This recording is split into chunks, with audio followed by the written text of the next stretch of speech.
Good morning, ladies and gentlemen. I'm Yeti van der Madehaning.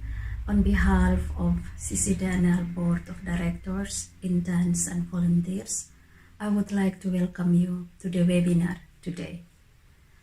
Last month, CCD-NL launched ICAT platform as a response to Corona crisis, aiming to connect NTT ICAT artisans in Indonesia with the Netherlands, Japan, and some other countries in Europe. The launch platform called Binding Cultures in Times of Crisis that brought together audience from many parts of the world. There are 4 areas that the platform is focusing on, and they are to connect artisans, to share knowledge, to empower artisans with training and lectures with various topics, and to optimize the platform to function as gateway to market their products. Within this 1-year pilot, CCD-NL will focus on these areas while reaching out to a larger audience, potential partners, art and cultural professionals, donors and donators that CCD-NL may need to achieve the goal of the platform. Today we begin with the Indonesian ICAT that we lead by Ms. Nikkie Wester. There will be 3 webinars conducted by Ms. Wester, focusing on cultural heritage, design, and how to do business with cultural heritage. Ms. Wester will guide the artisans at Wahor Hadomi in Belu to the awareness of their attachment and the significance of their heritage, as well as to empower them to tell stories into their products. Ms. Wester will also investigate how cultural heritage could enrich design and creative industry. As organizer, we hope that the series of lectures conducted by Ms. Wester will open and strengthen the connections and interaction between Ms. Wester as designer and the artisans. We also hope that they will learn from one another, share with one another, and transmit knowledge to one another for mutual benefit while maintaining cultural integrity of the craft. Lastly, but of course not least, we hope that they will eventually apply the knowledge during this collaboration into their works and to create something together as a result of their collaboration as designer and artisans in embracing a shared heritage between the Netherlands and Indonesia on ICAT. Without further ado, I will give the floor to Ms. Wester, and let's we all enjoy the webinar today. Thank you. Welcome everybody at this first webinar in this three-part series initiated by CCD-NL. First of all, thank you Jetty van der Made Haning and team for organizing this event and Julita for being our host today. My name is Nikkie Wester and I will be your lecturer today. So let me start with a short introduction. Since 2012, I work as a freelance textile designer. I specialize in the area of cultural heritage and like to call myself a future heritage specialist, a term that I will explain later on in this webinar, so don't worry. I mainly develop fabrics and textile products for clients in the private, interior and hospitality business, but also commit myself as a cultural heritage advisor for corporations, international organizations and foundations. To illustrate this more, I want to highlight some examples of cultural heritage related projects from my portfolio as a small warm-up before we continue to the webinar. From 2015 until 2019, I worked on the project Cacao, initiated by Droog Design and local foundation Fundação Rosamundo. This project aimed to re-implement the forgotten craft of weaving on the island São Tomé in Africa, by creating a 120-meter-long curtain for the cultural center on the African island. This curtain displays the local history to empower the São Tomeans as well as inform tourists visiting the island. In another project, I collaborated with Young Label and a group of Moroccan women from Amsterdam to keep the craft of Moroccan knitting alive. During this project, we exchanged knowledge on knitting as well as family histories displayed in the iconography of Moroccan knitwear. It resulted in a modern and high-end series of knitwear sold in various design stores in the Netherlands. And lastly, the project where it all began for me. A research upon my family history and Dutch heritage background. It resulted in a modern take on the Dutch folklore attire. This contemporary series of textile products resulted in the socks and blanket set I still sell worldwide today. Today I will take you along a journey past cultural heritage across the world. We will look at the definition of the term cultural heritage, how culture functions as an inspiration for the creative field, and we will look at the empowerment of your heritage to create future heritage together. To start getting a grip on the definition of cultural heritage, I would like to show the following video by UNESCO from 2016. My childhood memories, the ones that stick out most, would be playing around these really ancient monuments.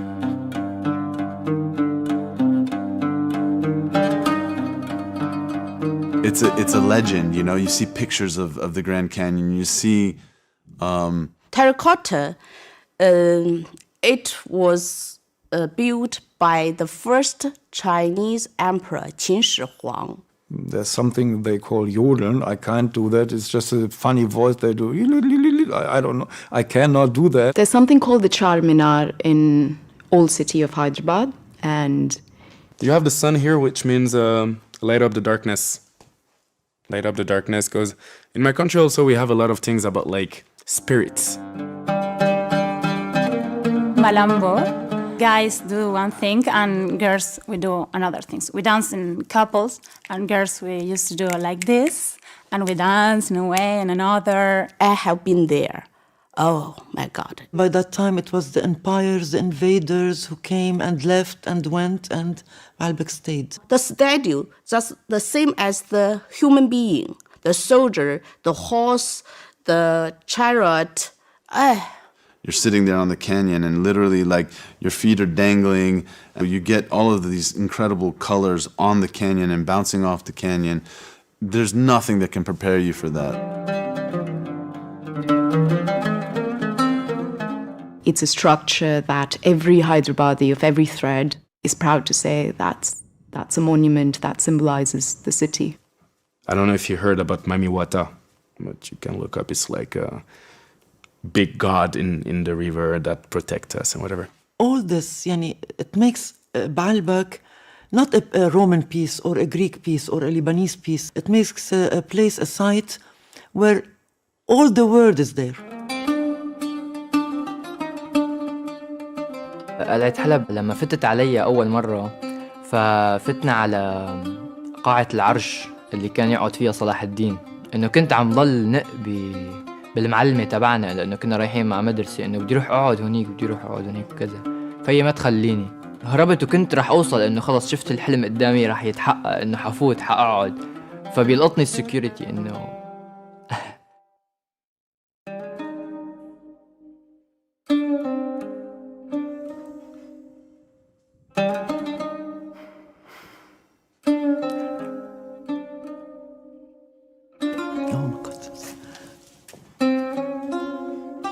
I couldn't accept it. I can't imagine the United States of America without the Grand Canyon. The idea that that would not be there, I mean, If they said no, there's no more that thing, I mean, it will be a shock, it will be sad. It would be violence. I would feel violated. I would think I'm in the wrong movie. If we destroy the past, that means we will destroy the present and no future. I can't imagine Lebanon without Baalbek.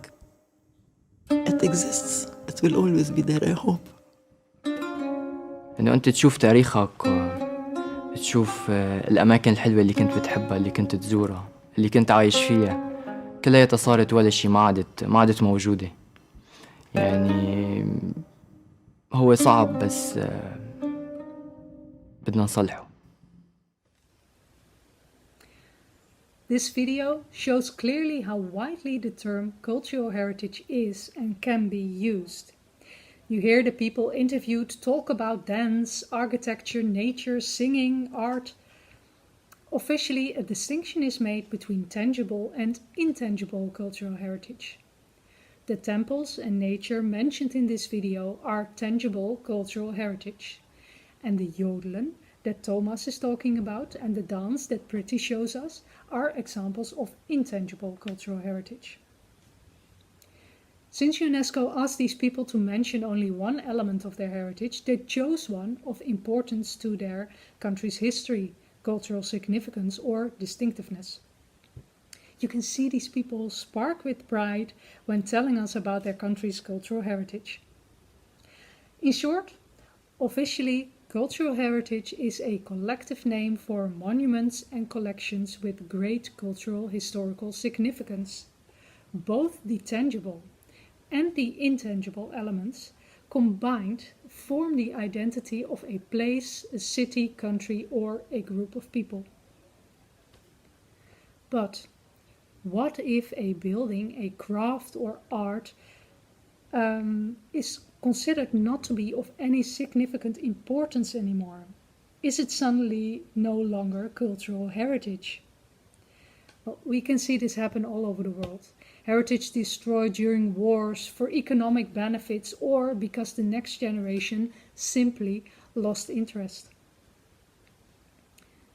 In general, it is the government of a country that defines what local cultural heritage is, often only nominating the aspects of the culture that are of most significant cultural, historical, and sometimes, unfortunately, economic value. Besides these official parts, a country's cultural heritage exists out of multiple other elements that form a country's culture. Customs, traditions, gestures, work of artists that are local, etc. Therefore, cultural heritage can be considered to exist out of an official part and an unofficial one. And this is addressing a big misunderstanding. The misunderstanding that cultural heritage is a fixed thing. To explain this further, we need to take one last thinking step.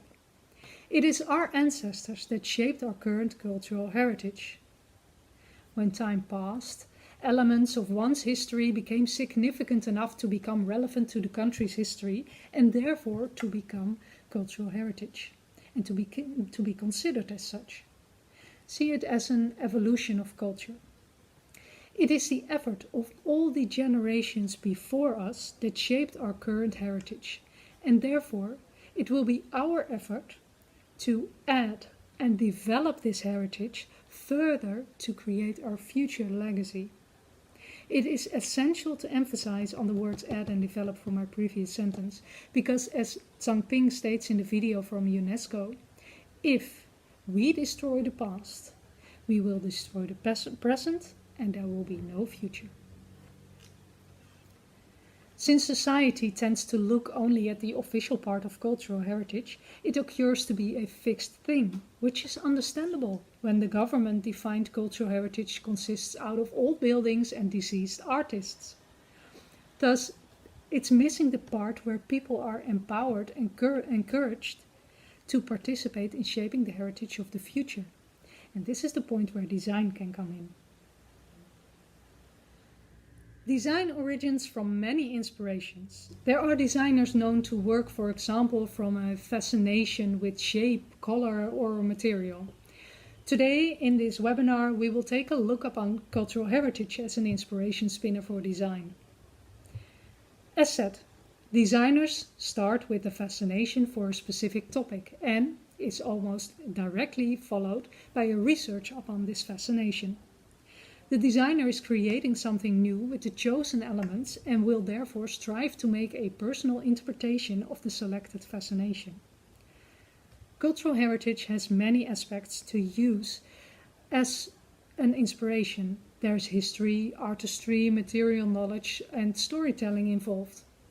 This variety makes the topic rich in possibilities.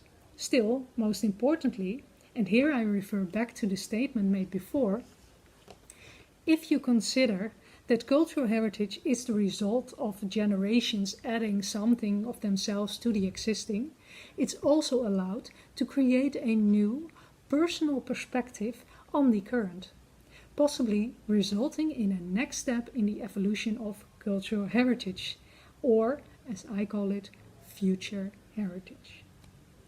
To illustrate this, I will take you along examples of designers working with personal heritage, cultural heritage from other countries, and future heritage. To start, I'd like to show a small fragment of one of my favorite movies, the film The Five Sons, A Sacred History of Mexico, made by Patricia Emlyn. This film is entirely hand-painted and inspired by Aztec iconography. The fragment I want to show you tells us about the original Aztec explanation to the existence of agave. Agave is a versatile plant used for weaving, medicine, and nutrition. The story shows us how the gods tempted a maiden to sacrifice herself to change into the agave plant. Important to note is that this film is already a 1970s interpretation of the historical Aztec iconographic style found on temples in Mexico. We give man and woman a divine place in this sun. But do they rejoice? Do they sing? Do they dance? Do they pray to us? No. Perhaps we could create something to ease the pain and the hardness of life. But who can help us? Precious servant, as the wind is flying off to ask for help from a maiden, a forbidden maiden, guarded by her grandmother, the star demon of the nighttime sky.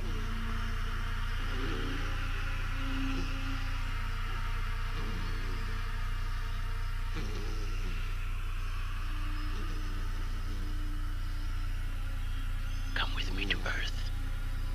We will sing and dance together. No, my grandmother will kill me. No. No. Come with me. I'm strong and fast as the wind. I will protect you.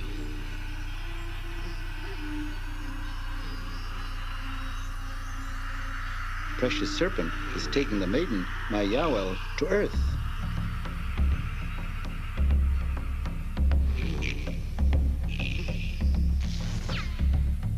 They are hiding in the shape of a tree. The spirit of the wind is one branch. My Yawel is the other.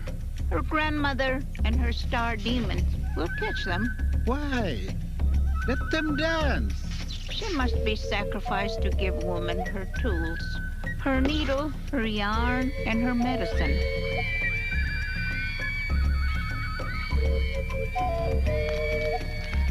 Those star demons are devouring her.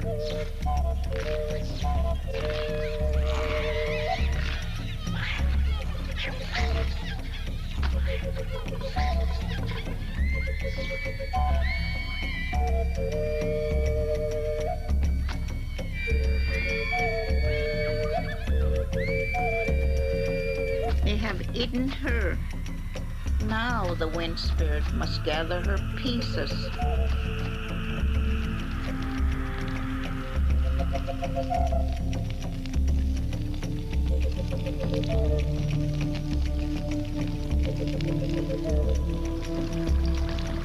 The fire must cremate her, and the water must nourish her ashes so that she may grow in the earth. So that she may grow into the Megay plant.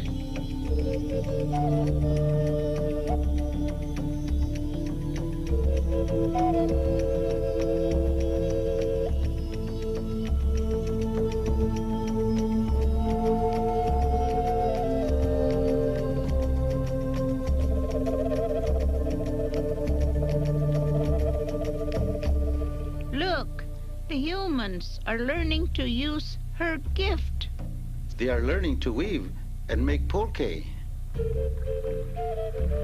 The sacrifice of my Yawel is good.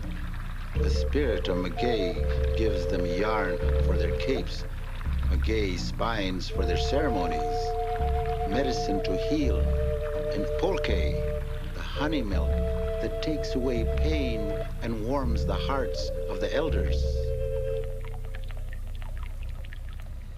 Although this film clearly shows the Aztec influence, the story of the agave origin is also found in the Mayan lore, or better to say, in ancient Mexico in general.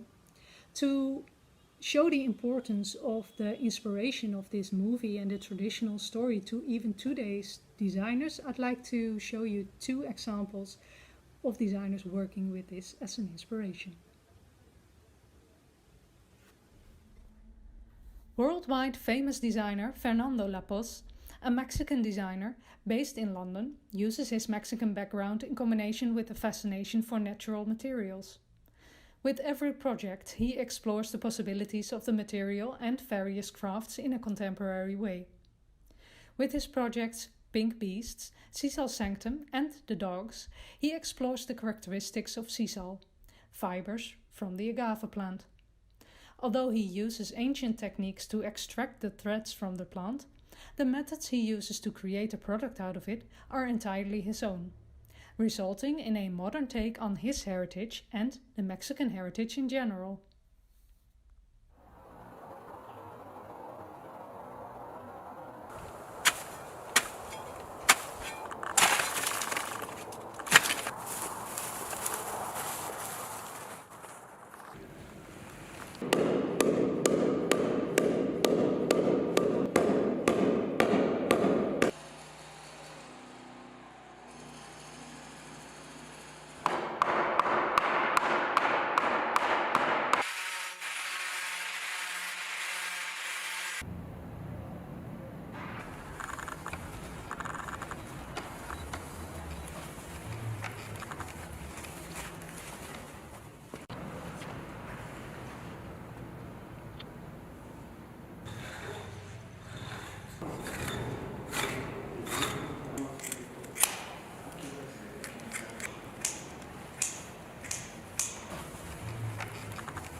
In another project from Berlin-based design label Kozak, Thomas Killenbroeder, the lead designer, got fascinated by a delicate Mayan bag he saw during a visit to an ethnographic museum. Although Thomas is of German origin, he explores his fascination thoroughly and, importantly, in close collaboration with people who are from the said Mexican origin. It resulted in a product design collaboration with artisans from the highlands in Mexico. Fibers used for this product are made from the agave cactus through an intensive procedure that takes weeks of manual labor. The same plant displayed in the video excerpt I just showed you.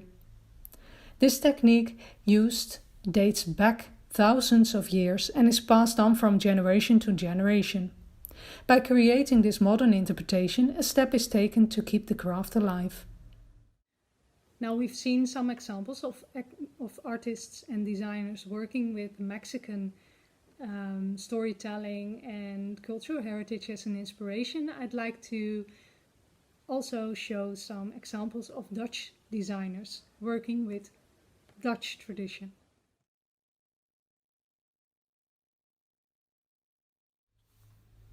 Another famous designer known for her interest in forgotten materials and traditions is Christine Meindertsma.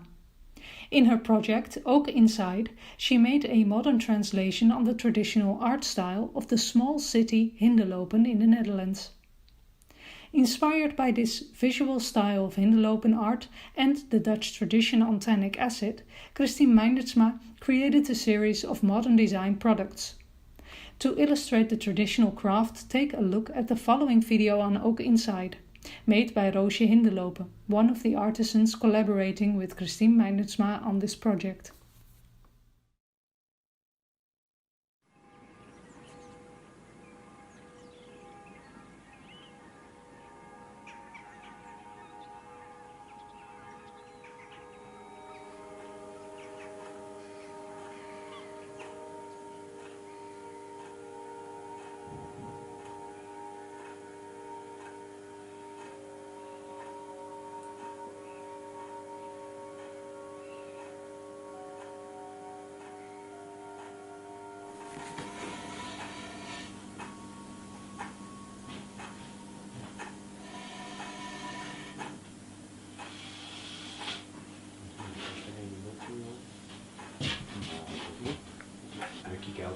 Elke tafel is weer over zo snel. Zo druk ik.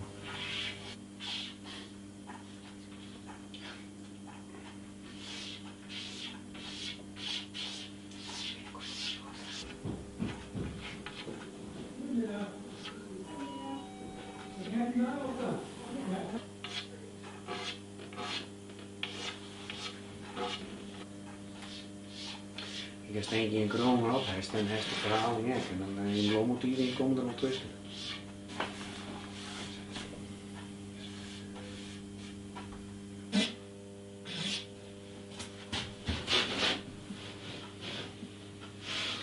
Dit moet hem wezen.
Fascinated by the same tannic acid technique, both from his family history as well as his Dutch background, is Steven Banken.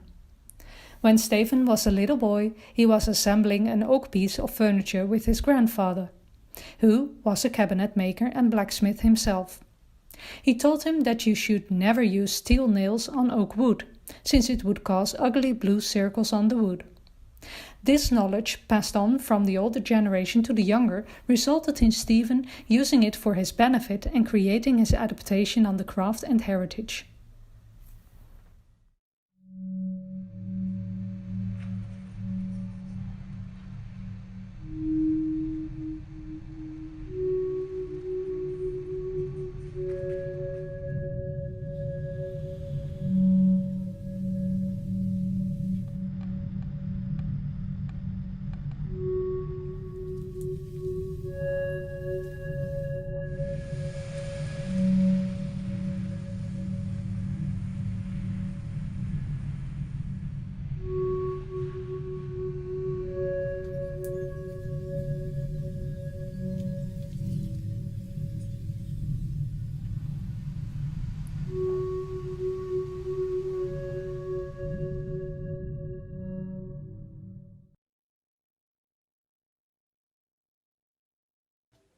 All these previous examples lead us, of course, to the final topic, future heritage.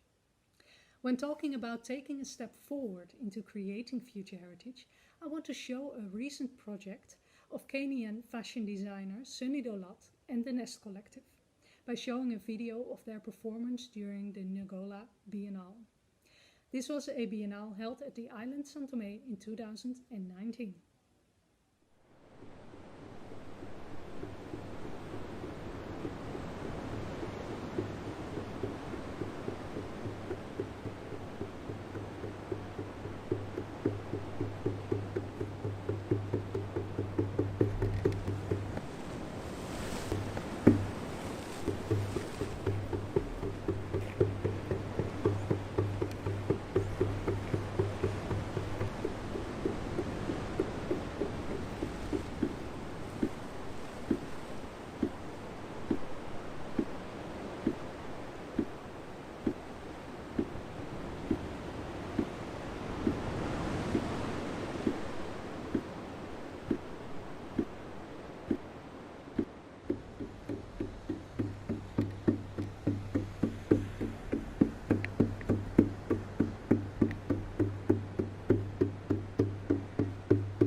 Sunny, in collaboration with the Nest Collective, decided to make a statement about the African continent. He wished for it to have a fresh start and show the power coming from uniting forces. He reached out to fashion designers from 55 different countries from the African continent. He asked them to provide an outfit for this performance. By combining these designs and therefore points of view on African fashion, he showed a wide design variation that the continent has to offer. During the display, he performed a shamanic ritual to welcome all these models, symbolically standing for the power of these 55 countries combined, and start fresh in unison. Everybody unique, but part of this bigger whole. Sunny combined here traditional elements of dance and spiritual rituals with modern translations of current and upcoming designers. He established and formulated a place to develop future heritage and redefine world's vision on African fashion design. As said before, this project was part of the Ngola Biennale on the island São Tomé in 2019. This exhibition was a celebration on the variety of African modern art and design, showing examples of music, photography, fashion, contemporary art and performances. So almost all the elements mentioned earlier to define cultural heritage. In the aftermovie of the event, all the participating artists explain the importance of cultural heritage, the emphasis on awareness, being involved with your culture, as well as creating empowerment. And they all add their vision in taking a step forward and showing the world differently.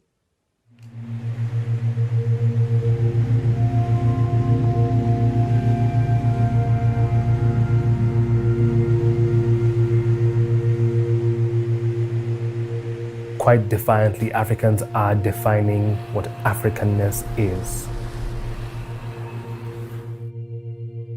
Africa has always been seen as this helpless, poor continent, and that's really not the reality on the ground, you know.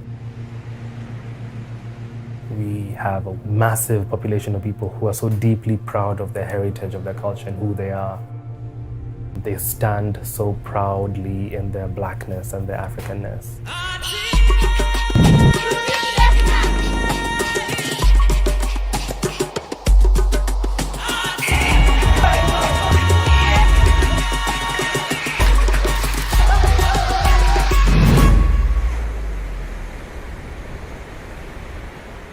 Being at events like Ngola Biennale with other African artists is really the point of the whole thing.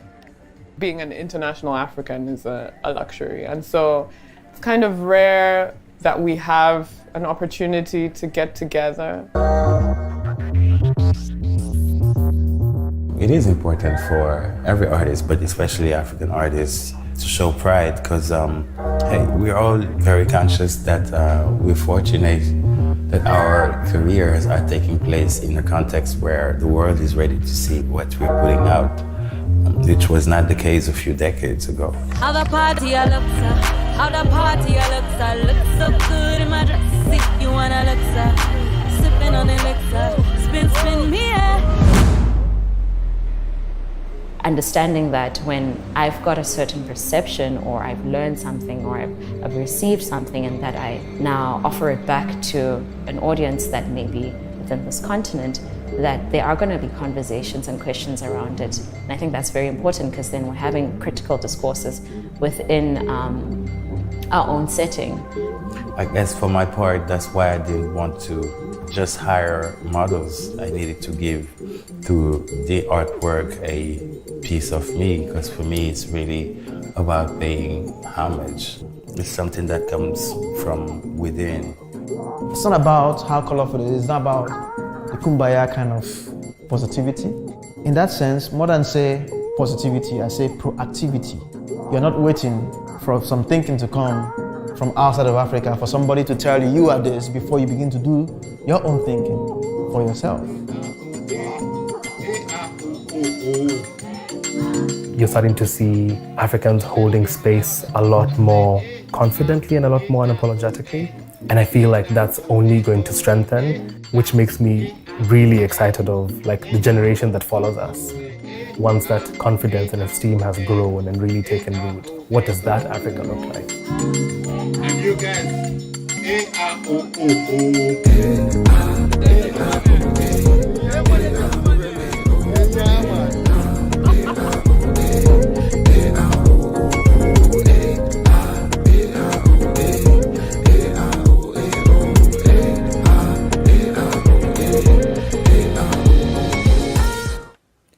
In conclusion, cultural heritage is a moving, evolving phenomenon.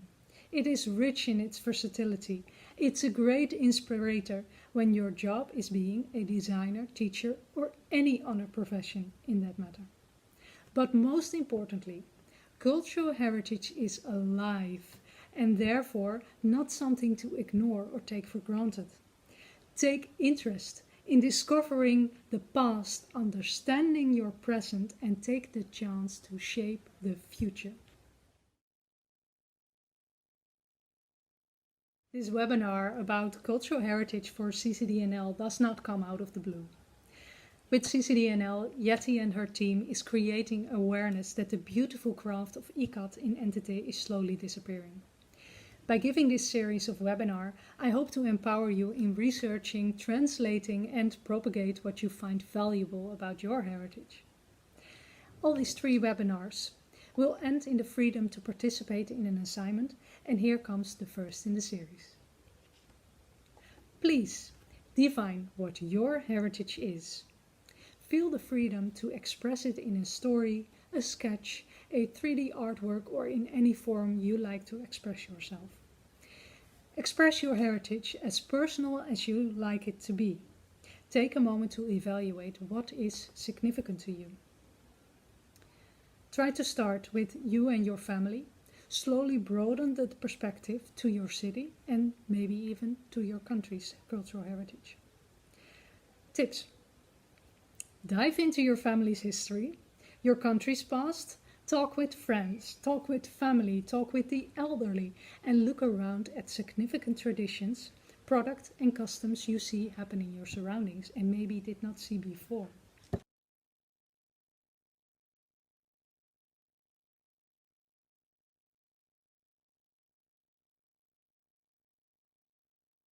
Maintaining authenticity, that's a difficult one. And I hope I can explain this properly. Well, the authenticity itself is the trademark of cultural heritage and therefore the power. So when working on an interpretation or a reinterpretation, it is essential and also respectful to do your research thoroughly. So you need to make sure to understand specific aspects of a cultural heritage you're working with or the essence of certain elements, because by doing so you will be able to make this knowledge your own. And when you have done that and you are creating your interpretation, this knowledge will automatically come out and result in your product,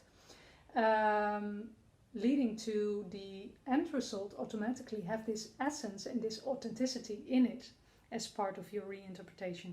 So it will never cease to go away if you do thoroughly research and respectful research upon this cultural heritage.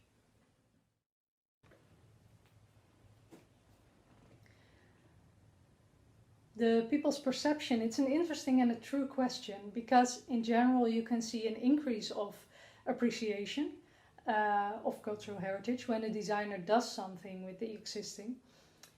Because people suddenly understand what is the value of this heritage because they discovered a unknown knowledge or a hidden history, or maybe they saw the power of the craft that is used. But most importantly, there's another positive side effect, a very positive one in my opinion, is that because people suddenly understand the value, they will treat the product differently. So you will see a decrease in the amount of waste. They don't throw it away that easily. You can see an increase in the amount of appreciation, so they will not damage the product as quickly. And if you look at buildings where something is done with the cultural heritage, so the story is told, or neighborhoods where the history is told of the neighborhood, you can see a decrease in the amount of vandalism.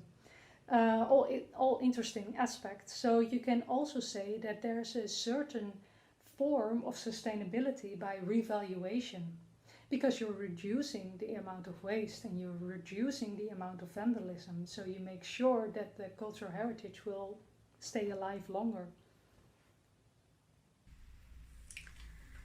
Now we have come to the end of the webinar today, and it is time to thank everyone and to thank those who have been involved and contributed to the event today. Firstly, I would like to thank Ms. Nikkie Wester for enlightening us with a useful lecture. We truly appreciate the effort, the knowledge, and the passion you have for cultural heritage. We hope that the artisans at Wahor Hadomi will learn from your lecture as much as we all learned today. I would also like to thank Ibu Silviana Boydao and the members of Wahor Hadomi Weaving Group. Thank you for your active participation in this event. My sincere gratitude goes to interns and volunteers at CCD-NL. They have been working so hard to make the event successful today. I also like to thank Ms. Nisita Marella. Thank you for stepping in times of needs. And of course, I would like to thank our beautiful dancers. Thank you for performing a beautiful dance for us today. Lastly, our sincere thank you goes to Pictocrite Fonds in Amsterdam. Thank you for supporting this event, and also to those who have contributed generously to our crowdfunding. Our dearest friends, Ibu Rahmat Salo, for her love and support for the Weaving Group in Wahor Hadomi, Belo. We acknowledge that without your support, we won't be able to carry out the event today. So please accept our sincere thank you from the bottom of our heart, and until we meet again in next event. Now, I would like to invite you to after party with Zooming, where we can chit chat and ask questions directly to Ms. Wester, to artisans, and also to us as organizer. Ms. Julita Otuyu will guide us in Zoom meeting. Terima kasih and dank u wel.